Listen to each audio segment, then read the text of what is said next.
মেয়ের সাথে যেভাবে গল্প করে একটু সময় কাটিয়ে তারপরে রাতে কম তেলে বেগুন ভেজে নিলাম যেভাবে। হ্যালো ফ্রেন্ডস, নমস্কার, গুড মর্নিং সবাইকে। ইলার ব্লগে স্বাগতম। কেমন আছেন সবাই? আশা করি ভগবানের কৃপায় ভালোই আছেন। আমিও তো অনেক ভালো আছি। ইলার ব্লগে আরেকটি নতুন ব্লগ ভিডিও নিয়ে চলে আসলাম আপনাদের জন্য। এই তো আজকে কিন্তু শেষকে আম খিচুড়ি এবারকার বছরের মতো। কেমন হয়েছে? খুব মজা। আচ্ছা, খাও। এই তো বড় মেয়ে দিশা কিন্তু খেতে বসছে, ওকে জিজ্ঞেস করছে কেমন হয়েছে খিচুড়ি। ও বলতেছে খুব মজা হয়েছে। তারপরে কিন্তু নুডলস রান্না করছি, কারণ আম খিচুড়ি ওগুলো কিন্তু সবাই খাবে না, আমরা খাবো সবাই। ওই সৌরভ আর হলো বর্দা, এই দুজনে কিন্তু খাবে না। ওনাদের জন্য কিন্তু নুডলস রান্না করছি। এই গরমের ভিতর কিন্তু রুটি খেতে একদমই ভালো লাগে না, সেই জন্য কিন্তু আম খিচুড়ি রান্না করছি। আর এবারকার বছরে তার আম খিচুড়ি খাওয়া হবে না, এরপরে মনে হয় না আর হবে। আজকেই মনে হয় শেষ আম খিচুড়ি খাওয়া, সেই জন্যই কিন্তু রান্না করলাম। সবাই কিন্তু একদম আমরা খুব ভালো মজা করে খেয়ে নিয়েছি আম খিচুড়ি। এই নুডলসও কিন্তু আমাদের খেতে খুব বেশি ভালো লাগে না, সেই জন্য কিন্তু আমরা নুডলস খাই না, একদমই খাই না আমরা। সেই জন্য আলাদা আলাদা কিন্তু রান্না করতে হয়, কি আর করা, কারণ সবাই তো সব কিছু খেতে ভালোবাসে না, তাই না? সেই জন্যই এইভাবে কিন্তু রান্না করা হচ্ছে। আর এই নুডলসটা কিন্তু খুব মজা, আমি একটু রান্নার পরে খেয়ে দেখেছিলাম, খুবই মজা এই নুডলসটা। কোরিয়ান স্পাইসি নুডলস মনে হয় এটার নাম, খুবই মজা একদম। এই তো মশলাগুলোও কিন্তু আমার দেওয়া হয়ে গেল। আর এই নুডলসে কিন্তু জল বেশি লাগে না, একদমই কম লাগে জল, তাড়াতাড়ি কিন্তু হয়ে যায়। ওই সবজি ভাজা হলেই কিন্তু হয়ে যায়, সবজি ভাজা হলে পরে একটু জল দিলে তার মধ্যেই নুডলস দিলেই কিন্তু হয়ে যায়, তেমন বেশি জল লাগে না। এই তো আমার নুডলস কিন্তু হয়ে গেছে, একদম রেডি হয়ে গেছে। ওই দেখেন, দেখতে কিন্তু খুবই সুন্দর লাগছে। এই তো তারপরে এই যে রান্নার জন্য রেডি। এই যে এই পাতাটা হচ্ছে 12 মশলার পাতা। আমার অনেক বন্ধুরা কিন্তু চেনে না এই 12 মশলার পাতা। মানে এইটা হলো উপরে যে ডগা হয়েছে সেই ডগা, আর ওই যে আগে যে একটা পাতা দেখালাম ওইটাই হচ্ছে মেন পাতা। এই যে এইটা কিন্তু একদম মেন পাতা, এইভাবেই হয়, আরও অনেক বড় হয় পাতার একটু। আর এই ডগাগুলো হয়েছে। আর এই যে হলো ধনিয়া পাতা। এই দুই ধরনের মশলা পাতা দিয়ে কিন্তু আজকে একটা বাটনা বেটে নেব। তার মধ্যে ওই যে কতগুলা রসুন কাঁচামরিচ এগুলো দিয়ে কিন্তু বেটে নিব। আর ভর্তা খেতে কিন্তু খুবই ভালো লাগে, মাছ খেতে এখন একদমই ভালো লাগে না তো গরমে, সেই জন্য কিন্তু প্রায় দিনই একটা করে ভর্তা থাকে। আর আজকে তরকারি রান্না করব শাক দিয়ে, আলু দিয়ে খেতে কিন্তু আর একদমই ভালো লাগছে না। গরমের মধ্যে আলু দিয়ে তরকারি একদমই ভালো লাগে না তেমন বেশি।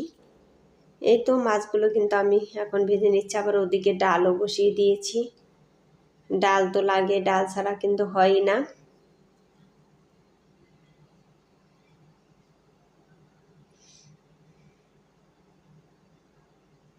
এই তো এখন কিন্তু বাটনাটা বেটে নিব, তারপরে ওই যে রয়ে গেছে সস পাতা ওগুলো কিন্তু ভেজে নিব, তারপরে বাটনাটা বাটবো। এদিকে আবার খালা কিন্তু ঘরটার মোছার জন্য রেডি হয়ে আছে, কারণ এই বাটনাটা বাড়তে গেলেও কিন্তু চারদিকে ময়লা হয়ে যায়। সেই জন্য খালাকে বলছি যে আপনি কিছু খেয়ে নেন, কারণ খালাকে প্রতিদিনই সকালবেলা কিছু না কিছু খেতে দিই, যা রান্না থাকে তাই কিন্তু খেতে দিই প্রতিদিনই। অন্যান্য বাসায় থেকে নাকি ওনাকে খাওয়ার কথা একদমই বলে না, কিন্তু আমাদের বাসায় থেকে না প্রতিদিনই কিছু না কিছু খেতে দিই। সেই জন্য আমাদের প্রশংসা নাকি সবার কাছেই করে, সবাই বলে যে আপনাদের খুব প্রশংসা করে। আর আমরা কিন্তু ওনার সাথে একদমই খারাপ ব্যবহার করি না, কারণ কাজের লোক হইলেও তো উনি তো একজন মানুষ, তাই না?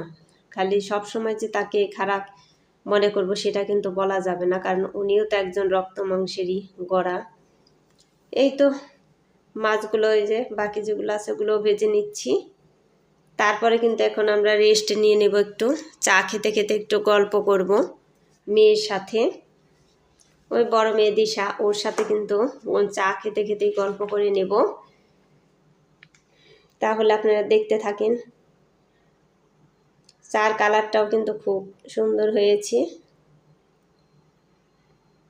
এখন ওর সাথেই বসে বসে গল্প করে নেব। ওই যে গল্প কিন্তু করা শুরু করা হয়ে গিয়েছে। ও কিন্তু আমার সাথে গল্প করতে খুবই ভালোবাসে। আমার এখন ভয়েস দেওয়ার সময় গলাটা একটু আটকে আটকে আসতেছে।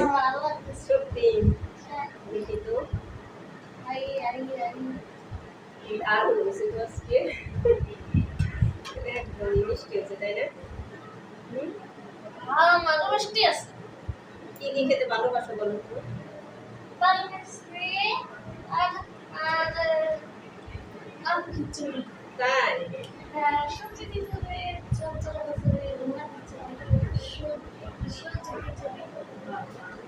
অনেক কিছু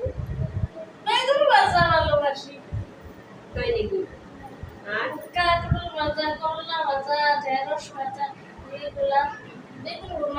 অনেক কিছু ভালো ডিম পোস্ট ভালো লাগে, ডিমের তরকারি সব ভালো লাগে, মুরগির রোস্ট, মুরগির তরকারি এগুলা,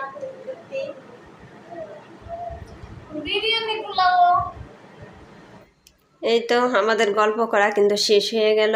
আমরা মাঝে মধ্যেই কিন্তু আমরা দুইজনে এইভাবেই গল্প করি। আমার রান্নার সময় কিন্তু ও আমার কাছে দাঁড়ায় দাঁড়ায় এরকম গল্প করে।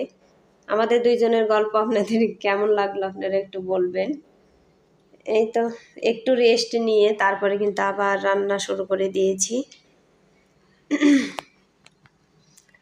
এতটাই গরম এখন, প্রচুর গরম লাগে। আর এই যে মাছগুলো কিন্তু অনেক বড় বড় ছিল, নওলা মাছ। এই বড় বড় নওলা মাছ এগুলা কিন্তু খুবই টেস্টি। ওই যে আজকে শাক দিয়ে কিন্তু রান্নাটা করছি, তরকারি। শাক দিয়ে তরকারি খেতে কিন্তু খুবই ভালো লাগে। পুঁই শাক দিয়ে, পুঁই শাক, পালং শাক, সব শাক দিয়ে কিন্তু খাওয়া যায়। মূলা শাক, কলমি শাক, এগুলো সব শাক দিয়ে কিন্তু তরকারি খেতে ভালো লাগে। এই তো তারপরে কিন্তু কালো জিরে, কাঁচামরিচ, আদা এগুলো বেটে দিলাম। এগুলো দেওয়াতে কিন্তু শাকের তরকারিটা অনেক ছিন্ট হয়, খুব ভালো লাগে খেতে।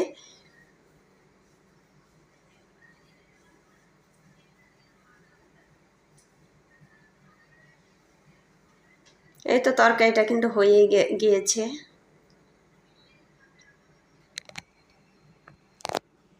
এখন ওদিকে আমি ডালও সোমবার দিয়ে নিব, ডালও কিন্তু হয়ে গেছে। খুবই কিন্তু তাড়াতাড়ি রান্নাটা করছি, প্রচুর গরম। এই গরমের মধ্যে কিন্তু রান্না করতেও খুবই কষ্ট হয়।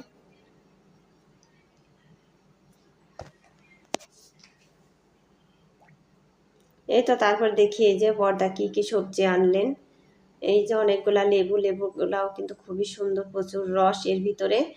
তারপরে কতগুলা ধুন্দুল এনেছে, ধুন্দুলগুলাও একদম কচি কচি, খুব ভালো ধুন্দুল। সব কিছুরই কিন্তু প্রচুর দাম যেগুলো জিনিস আনছে। তারপরে এই যে ধনিয়া পাতা, এই যেগুলো মনে হয় এগুলোকে মনে হয় বলে তাল বেগুন, ওই যে গোল গোল যে, এগুলো তাল বেগুন তাই না, ভাজা খাওয়ার জন্য। আর এই যে হচ্ছে লম্বা লম্বা বেগুন, দুই ধরনের বেগুন এনেছে এখানে। তারপর আমার কিন্তু এই যে রান্না বান্না সব কিছু রেডি, 2 হাঁড়িতেই ভাত রান্না করেছি, সব কিছু মোছামাছি কিন্তু হয়ে গেছে। তারপরে এই যে কাঁচামরিচ, মূলা শাক, সব অনেক কিছুই কিন্তু এনেছে। এই যে কিছু কিছু মূলাও হয়েছে, বেশি বড় হয় নাই, একদমই ছোট ছোট। এই তো দিনের কাজকর্ম রান্না বান্না কিন্তু শেষ। এখন এই যে রাতে চলে আসলাম বেগুন ভাজার জন্য। শাশুড়ি মা কিন্তু তেল ছাড়া বেগুনই ভাজতে চেয়েছিলেন। তারপর আমি বললাম যে না, তেল ছাড়া বেগুন কেউ খাবে না, ওই রান্না করা তরি কিন্তু আপনার, তাছাড়া কিন্তু কেউ খাবে না। বলে যে তাহলে আমি কম করে তেল দিই। আচ্ছা ঠিক আছে দেন। তারপর আমি বললাম আমি ভাজি, আপনি তো সব কিছু রেডি করে দিয়েছেন, তাহলে আমি ভেজে নিই। এই তারপরে কিন্তু আমি ভেজে নিচ্ছি সব কিছু, কিন্তু বেগুনে মাখিয়ে টাখিয়ে রেডি করে দিয়েছেন। মানে এর মধ্যে বেসন, চালের গুঁড়া আর সব পদের মশলা টশলা দিয়ে কিন্তু মাখিয়ে দিয়েছে। একটু বড়ার মতোই হয়েছে। কিন্তু এই ভাজিটা দারুণ হয়েছে। আমাদের খাওয়া হয়েছে, একটু ঠান্ডা হলে পরে গরম গরম খেতে পারলে না আরও অনেকটাই মজা লাগতো। যাই হোক বন্ধুরা, আমার ভিডিওটি ভালো লাগলে লাইক কমেন্ট শেয়ার করে দিবেন। আর ভিডিওটি কেউ কিন্তু স্কিপ করে দেখবেন না, সবাই পুরোটাই দেখবেন। আর আমার চ্যানেলে নতুন হয়ে থাকলে একটা সাবস্ক্রাইব করে পাশে থাকা বেল আইকনে ক্লিক করে দেবেন, তাই নোটিফিকেশন চলে যাবে সবার আগে আপনার কাছে। আর ভিডিওটি আর বেশি বড় করলাম না, সবাই ভালো থাকবেন, সুস্থ থাকবেন, টাটা।